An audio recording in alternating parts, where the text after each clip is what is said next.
morning mga mare, kaya naman ito ang naisipan kong lutuin for today's video.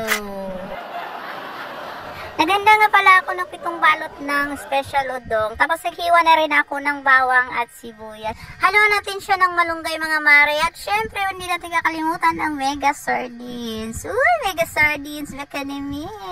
So, sa isang kaserola ay gisa natin yung sibuyas bawang. Isunod natin yung mega sardines. Ayan.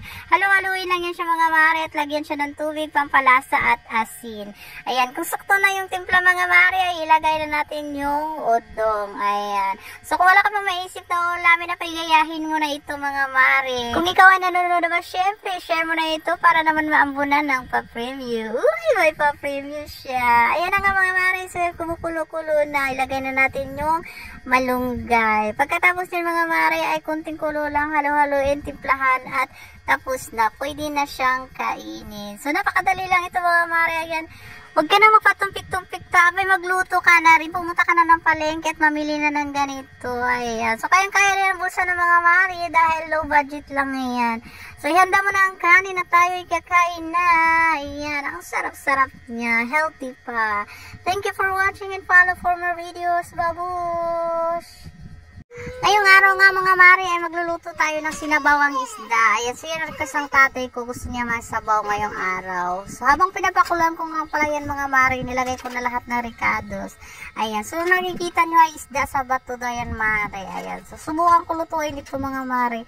Dahil ito ay paborito ng aking ama. Ayan. So habang hinihintay ko kumukulo yan mga mare, nilagyan ko na siya ng mga anik-anik, mga pampalasa at asin. Ayan. So yung kumukulo na mga mare, ilagay na natin itong isda. Ayan.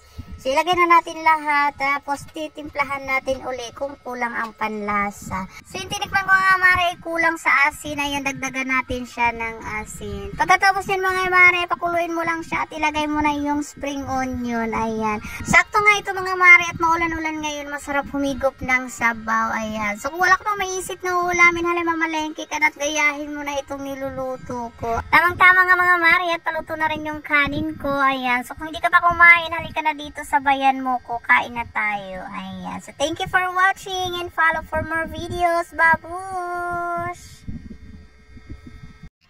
Habang nag-i-scroll nga sa Facebook mga mare, puro naman ginatang isda ang nakikita ko. Abay, uy, sarap naman yan at makatry nga magluto niyan. So yun na nga mga mare, bumili na nga ako ng isdang tulingan sa palengke. Ay, uy, nainggit ako dun sa mga nakikita ko sa scrolls ko sa Facebook.